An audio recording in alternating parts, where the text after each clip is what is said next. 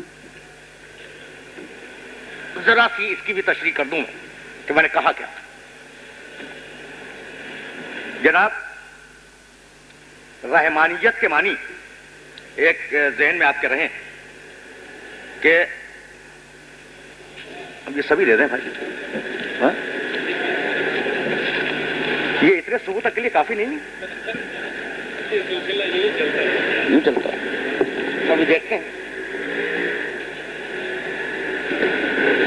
مثلا میں اس کی ایک مثال بہت آسان دے دوں، یہ جواب جو ہے بالکل ہی آسان ہو جائے. کہاں الجھاؤں میں مسائل میں. جناب، خدا نہ خواستہ کسی شخص کو کوئی ایسا مرض ہو جائے کہ آپریشن کے بغیر چارہ نہ ہو، تو وہ جو آپریشن ہے بظاہر وہ عمل قہاریت کا عمل ہے، لیکن بباطن چونکہ اس کو دوسرے مصائب سے نجات دے رہا ہے وہ رحمانیت کا عمل ہے.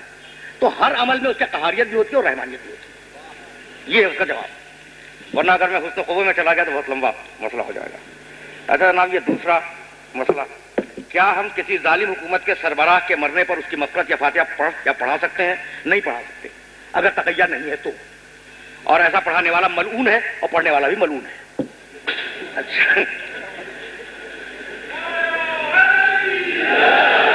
اچھا جناب، سیالکوٹ میں ہمارے ایک عالم دین شہید کر دیے گئے ہیں، مرحوم مولانا سجاد حسین شاہ صاحب کے لیے ایک سورہ فاتحہ.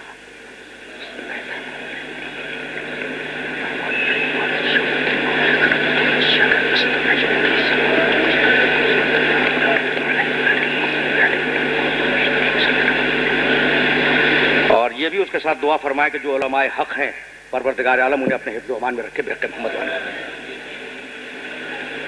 اللہ تعالیٰ کی عدالت ہم مسلمانوں کے اصولی عقائد میں سے ہے، اور ہم یہ اعتقاد رکھتے ہیں کہ خدائے بزرگ و برتر کے تمام کام عدل اور حکمت کی بنیاد پر انجام پاتے ہیں. اس حقیقت کو مد نظر رکھتے ہوئے سورہ نحل کی آیت نمبر 93 یذل من یشاء ویہدی من یشاء، اللہ جس کو چاہتا ہے گمراہی میں چھوڑ دیتا ہے، جس کو چاہتا ہے ہدایت کرتا ہے. اور اسی جیسے دوسرے ارشادات کا کیا مقصد ہے؟ اگر ہدایت اور گمراہی خدا کی مرضی پر ہے تو بات عدل الہی سے کیوں کر مطابقت رکھتی ہے کہ ہمیں گمراہی کے جرم کی سزا دی جائے اور ہدایت کے بدلے جزائے خیر دی جائے. بہت ہی اچھا اور بہت معقول سوال ہے.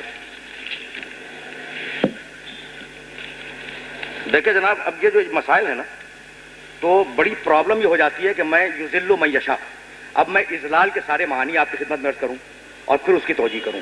اس لیے بہت آسان لفظوں میں 2 جملے آپ کی خدمت میں عرض کر دوں. 2 طریقوں سے اس آیے مبارکہ کا ترجمہ ہو سکتا ہے. یذل من یشاء و یہدی من یشاء. من یشاء کے معنی ہے جو چاہتا ہے، اور یہ من یشاء کے معنی ہے جسے چاہتا ہے. یہ دونوں ترجمے صحیح ہیں. جو چاہتا ہے یہ بھی ترجمہ صحیح ہے، جسے چاہتا ہے یہ بھی ترجمہ صحیح ہے. تو اب ایک ترجمہ یہ ہے کہ یذل من یشاء و یہدی من یشاء، جسے چاہتا ہے ہدایت کر دیتا ہے اور جسے چاہتا ہے گمراہ کر دیتا ہے. ایک تو ترجمہ یہ ہو گیا. اور اب جو چاہتا سے آپ ترجمہ کر لیں، یذل من یشاء، جو چاہتا ہے کہ گمراہ رہے گمراہ چھوڑ دیتا ہے، اور جو چاہتا ہے کہ ہدایت پائی جائے اس کی ہدایت کر دیتا ہے. تو چاہنے کا تعلق بندے سے ہے نہ کہ پروردگار عالم سے. بات اگر واضح ہوئی ہو تو ہوئی جناب، آپ کے واضح ہو گئی. اچھا جناب، اللہ نے قرآن میں لکھا ہے تقویٰ اور انفاق، مگر بندے اس پر عمل نہیں کرتے. سرمایہ دار مزدور کا حق ادا نہیں کرتے. کیا یہ کردار اللہ کے حکم کی خلاف ورزی نہیں ہے؟ یقیناً یہ کردار اللہ کے حکم کی خلاف ورزی ہے. عالم دین قرآن اور کتاب اور حضرت علی علیہ السلام صحیح لکھا ہوا نہیں. سرمایہ داروں کو ہدایت کرنے سے اچھا، عالم دین سرمایہ داروں کو ہدایت کرنے سے گریز کرتے ہیں، اپنے نفس کے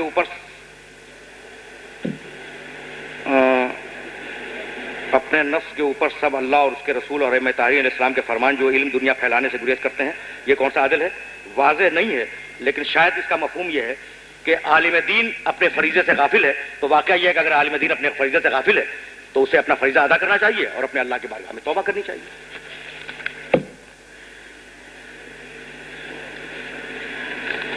اچھا صاحب، اب یہ سوال ہے کہ افضل کو چھوڑ کر کمتر کو سجدہ کرنے کے لیے کہا، کیا یہ عدل الہی کے خلاف نہیں ہے؟ بھائی یہی تو ابلیس کہہ رہا تھا، تو یہ آپ کیا فرما رہے ہیں؟ وہ یہی کہہ رہا تھا، وہی کہہ رہا تھا کہ مجھ افضل کو چھوڑ کر اس کمتر کو سجدہ کیسے ممکن ہے؟ اچھا، تو اب اس میں دو باتیں ہیں جناب، اور دونوں باتیں آپ کے ذہن میں رہیں۔ ابلیس کون ہوتا ہے یہ طے کرنے والا کہ افضل کون ہے اور کمتر کون ہے؟ جس نے خلق کیا ہے وہ طے کرے گا کہ کمتر کون ہے افضل کون ہے۔ تو پہلی حماقت اس سے یہی ہوئی، پہلی حماقت اس سے یہی ہوئی۔ اچھا، اور دوسری جو بات ہے، اب میں اس پہ تو بحث نہیں کروں گا کہ کون افضل کون کمتر، لیکن اتنی بات طے ہے کہ اگر آپ گندم کے تھوڑے سے دانے لے کر آگ میں ڈال دیں تو ختم ہو جائیں گے، جل جائیں گے، اور وہی گندم کے تھوڑے سے دانے لے کر زمین کھود کے ان کو ڈال دیں آپ، تو وہ ایک دانہ 100 دانے بن کے آپ کے سامنے آ جائے گا۔ تو مٹی امین ہے اور آگ جو ہے وہ خائن ہے۔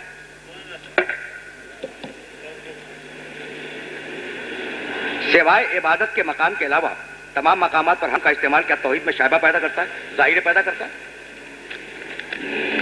جہاں ہم ہوگا وہاں اعتراض کی گنجائش تو ہو جائے گی، لیکن جب ساری آیتیں آپ ملا کے دیکھیں گے، ایک یہ بات بھی قابل غور ہے کہ جب بھی انسان کوئی عقیدہ بنائے، کسی عقیدے پہ اسٹڈی کرے، تو قرآن مجید کی ایک آیت یا آدھی آیت نہ لے، بلکہ قرآن نے جہاں جہاں متعلقہ موضوع پہ گفتگو کی ہے ان سارے مقامات کو اپنے سامنے رکھے، جب تو وہ ہدایت پائے گا ورنہ ہدایت نہیں پا سکتا۔ تو اب جتنی بھی خلقتو اور خلقنا کی آیات مبارکہ قرآن مجید میں پائی جاتی ہیں وہ سب آپ کی نگاہ کے سامنے ہونی چاہیے۔ تو آپ کو اندازہ ہوگا کہ جہاں جہاں لفظ خلقنا پروردگار نے استعمال کیا ہے وہاں چیلنج ہے پوری انسانیت کو، بھائی ہم نے انسان بنایا تم بھی بنا دو۔ پلاسٹک کا انسان بنانا اور ہے، لیکن جذبوں والا انسان اور فکر رکھنے والا انسان ہم نے بنایا تم بھی بنا دو۔ تو یہ سارے چیلنج ہیں، چیلنج کے مقامات ہیں۔ اگر یہی ہوں اور وما خلقتو کی آیت نہ ہو جس میں صیغہ ماضی واحد متکلم استعمال ہوا ہے تو واقعی توحید خطرے میں آ جائے، اس لیے پروردگار نے وہاں مخلوق رکھا ہے۔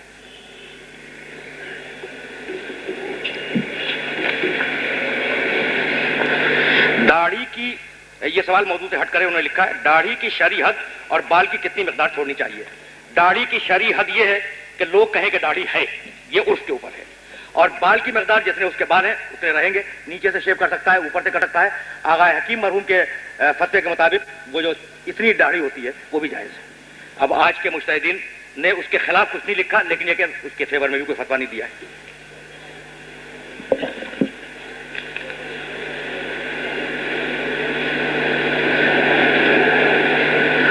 خدا عادل ہے، پھر بھی بہت سے لوگ کہتے ہیں کہ اے اللہ ہم پر رحم کر۔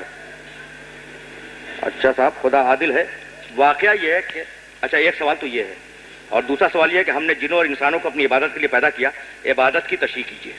چلیے صاحب، اب یہی ہو جائے تھوڑا سا، تو خدا واقعا عادل ہے، ابھی ہم طے کر کے بیٹھیں کہ عادل ہے، تو ہم جو یہ کہتے ہیں کہ اے پروردگار ہم پر رحم فرما، اس کا مطلب کیا ہے؟ دعاؤں میں بھی یہی ہے کہ پروردگار ہمارے ساتھ عدل سے معاملہ نہ کر، ہمارے ساتھ اپنے فضل سے معاملہ کر، اس لیے کہ اگر واقعاً عدل کرنے پہ وہ آ گیا تو انبیاء و مرسلین اور معصومین کے علاوہ کچھ چھوٹے گا نہیں۔ تو اس لیے یہی دعا مانگنی چاہیے کہ پروردگار ہماری چھوٹی موٹی لغزشوں کو اور خطاؤں کو معاف فرما دے، اور اپنے فضل کا معاملہ کر، اپنے عدل کا معاملہ ہمارے ساتھ نہ کر۔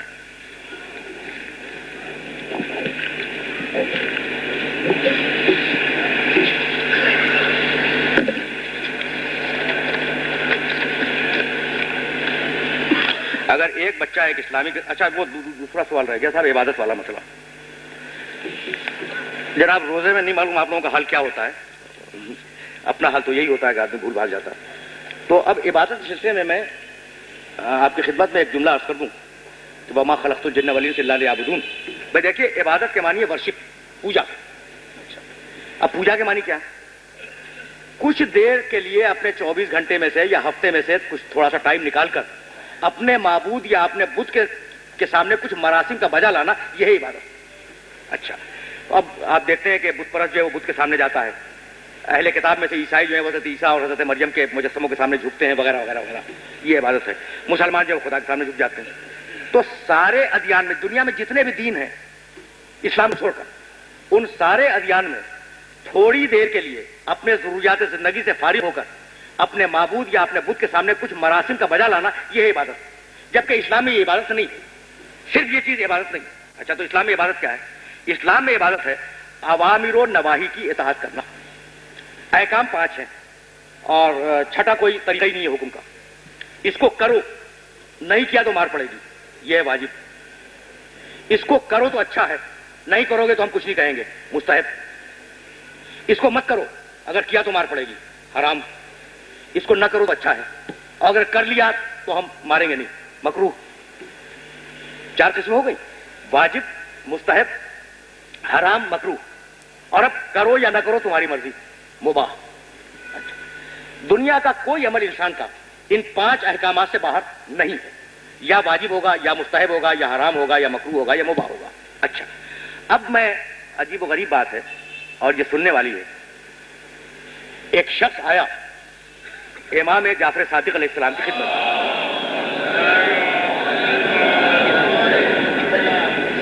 کہنے لگا کہ امام نے اس سے پوچھا کہ بھئی اتنے دن غائب کہاں رہے، بہت دنوں کے بعد آئے؟ تو کہنے لگا کہ فرزند رسول مکان بنوا رہا ہوں۔ ان کا اچھا، تو مکان تو تھا پہلے سے موجود؟ کہا کہ ہاں، میں نے 1-8 کمروں کا اس کے اندر اضافہ کیا ہے تاکہ رہنے میں سہولت ہو جائے، اور اگر آپ کے قدم وہاں پہ آ جائیں تو میرے لیے باعث برکت ہو۔ ان کا ٹھیک ہے، چلیں گے۔ امام کو لے کر وہ اپنے گھر میں آیا، دکھلایا کہ بھئی یہ کمرے کا اضافہ کیا میں نے، اور یہ فرش ہے اور یہ دیواریں ہیں وغیرہ وغیرہ۔ ایک روزن تھا، روزن سے مراد دریچہ، کھڑکی۔ تو امام اسے دیکھنے لگے۔ اس نے کہا کہ فرزند رسول، میں نے یہ دریچہ اس لیے بنایا کہ اسے تازہ ہوا آئے تاکہ صحت جو ہے وہ اچھی رہے۔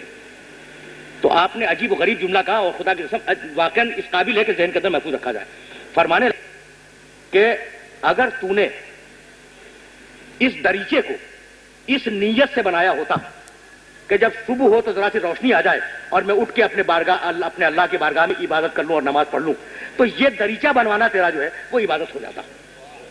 اچھا، تو اب میں اس واقعے سے رزلٹ کیا نکالنا چاہ رہا تھا؟ آپ کے اختیار میں، دنیا میں کہیں عبادت اتنی سستی نہیں ہے جتنی عبادت اسلام میں سستی ہے۔ آپ کے اختیار میں کہ آپ اپنے عمل کو مباح رکھیں یا اپنے عمل کو مرضی الہی کے مطابق بنا کر عبادت کر لیں۔ کسب معاش کرنا ہر انسان کی بنیادی ضرورت ہے۔ تو اگر صبح کو آپ کسب معاش کرنے کے لیے اس لیے نکل رہے ہیں کہ اگر نہیں جائیں گے تو بیوی مانگے گی شام کو اور بچہ مانگے گا شام کو، تو یہ ایک عمل مباح ہے۔ اور اگر آپ یہ نیت کر کے صبح کو نکل رہے ہیں کہ میرے اللہ نے مجھے یہ حکم دیا ہے کہ اپنے بال بچوں کا نفقہ کما کے لاؤں، تو اب یہ اللہ کا حکم جہاں ذہن میں آیا وہاں عبادت ہو گیا۔ تو میں یہ عرض کرنا چاہتا ہوں کہ دوسرے مذاہب میں جو ہفتے میں 1 دن یا 24 گھنٹے میں سے تھوڑا سا وقت خدا کو یا معبود کو یا بت کو دیا جاتا ہے، تو یہ ہے خدا کو یاد کرنے کی رسم۔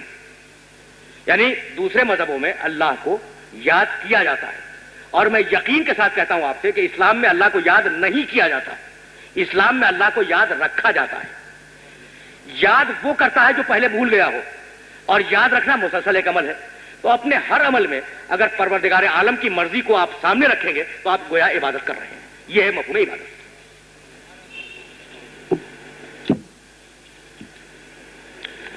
اگر ایک بچہ ایک اسلامی گھرانے میں پیدا ہوتا ہے تو اس کے سامنے اسلامی نقطہ نگاہ ہوگا اور وہ اس پر عمل کرے گا، کیونکہ اس کے گرد و پیش کا ماحول اس طرح کا ہوگا۔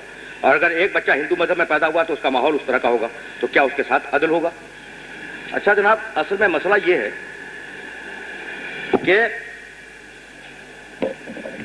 انما امرہ اذا اراد شیئا ان یقول له کن فیکون۔ اس کا امر یہ ہے کہ جب وہ کسی شے کا ارادہ کرتا ہے تو کہتا ہے کہ کن ہو جا، فیکون وہ ہو گئی۔ اچھا، یہ ترجمہ ہی درست نہیں ہے، فیکون وہ ہو گئی، یہ ترجمہ درست نہیں ہے۔ یکون صیغہ مضارع ہے، وہ ہونے لگتی ہے، یعنی پروسیس میں آ جاتی ہے ہونے کے۔ اور یہی تھیوری آف ایوولوشن بھی ہے، یعنی ارتقاء کا نظریہ بھی یہی ہے جو یہ اس یکون کے ایک چھوٹے سے جملے کے اندر پوشیدہ ہے۔ تو پروردگار نے اس کائنات کو بنایا، اور بنانے کے بعد چونکہ یہ دارالامتحان ہے اور دارالتکلیف ہے، اس لیے ہر ایک کو آزاد چھوڑ دیا۔ اب جو اپنے لیے جیسا دین چوائس کرے، جو اپنے لیے جیسا دین منتخب کرے، پروردگار اس کے اندر کوئی مداخلت نہیں فرماتا۔ اچھا، جب پروردگار اس کے اندر مداخلت کوئی نہیں فرما رہا ہے اب ایک ہندو گھرانہ ہے، ایک مسلمان گھرانہ ہے. مسلمان گھرانے میں پیدا ہونے والا ظاہر ہے کہ اسلامی عمل کرے گا، ہندو گھرانے میں پیدا ہونے والا ہندو عمل کرے گا.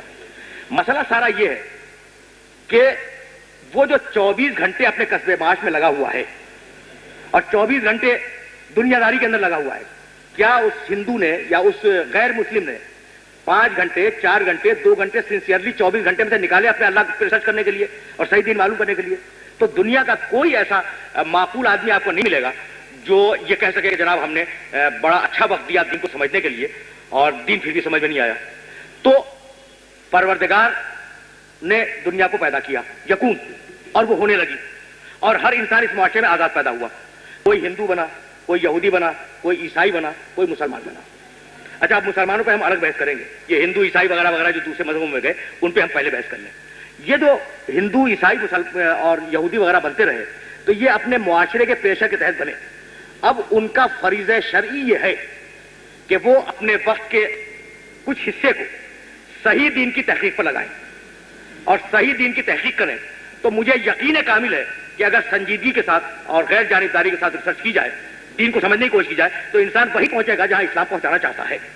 تو اگر وہ تحقیق نہیں کر رہا ہے تو دوہرا گناہ کر رہا ہے. ایک تو یہ کہ وہ تحقیق نہیں کر رہا ہے اور دوسرے یہ کہ ان احکامات پہ عمل نہیں کر رہا ہے جو پروردگار عالم نے دیے. تو پروردگار عالم کا عدل اس سلسلے میں یہ ہے کہ پروردگار نے آپ کو خلق کیا، ہدایت کے ذریعے دے دیے، زندگی کے سارے وسائل دے دیے اور آپ کو بالکل مختار بنایا کہ اس کے دین کو آپ قبول کر سکیں. اگر وہ آپ کے دل پہ مہر لگا دیتا، جیسا کہ بعض آیتوں میں ہے کہ انہوں نے ایسا کیا تو ہمیں دل پہ مہر لگا دی، اگر مہر لگایا ہوا پیدا کر دیا ہوتا تو آپ کہہ سکتے تھے کہ اس نے ظلم کیا. تو چونکہ مہر لگایا ہوا پیدا نہیں کیا ہے اس لیے پروردگار نے عین عدل کے مطابق آپ کو اس دار امتحان میں بلینک پیپر کے طریقے سے رکھ دیا ہے. اب چاہے آپ اس پہ اسلام لکھ لیں، چاہے اس کے اوپر یہودیت لکھ لیں. اب زیادہ سے زیادہ آپ یہ کہہ سکتے ہیں کہ صاحب وہ یہودی گھر میں پیدا ہو گیا، تو بھئی یہ تو معاشرے کا پریشر ہے کہ وہ یہودی گھر میں پیدا ہو گیا. لیکن یہودی گھر میں پیدا ہو جانا یہ مطلب تو نہیں ہے کہ وہ اسلام پہ تحقیق نہ کرے یا عیسائیت پہ تحقیق نہ کرے. تو ہر انسان کے لیے پروردگار نے یہ طے کیا ہے کہ وہ جب تک تحقیق نہ کرے اس وقت تک اسے اس کا اجر نہیں ملے گا.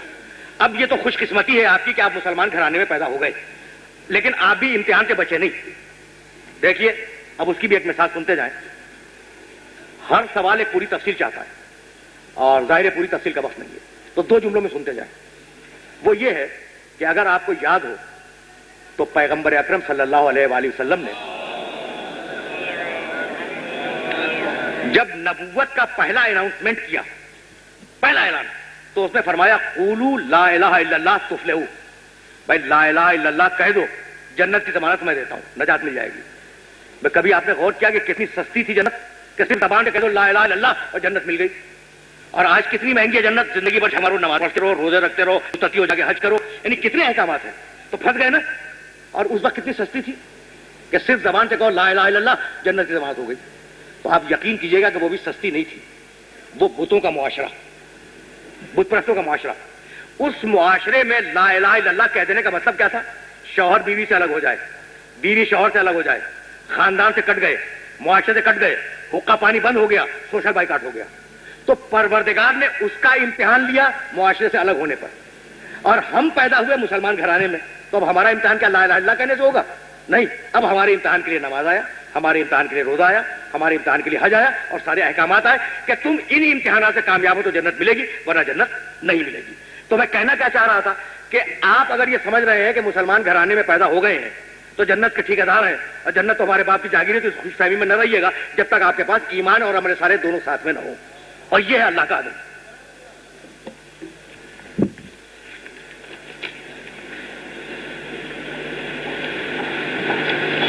لفظ یا بمانی عربی موجود ہوں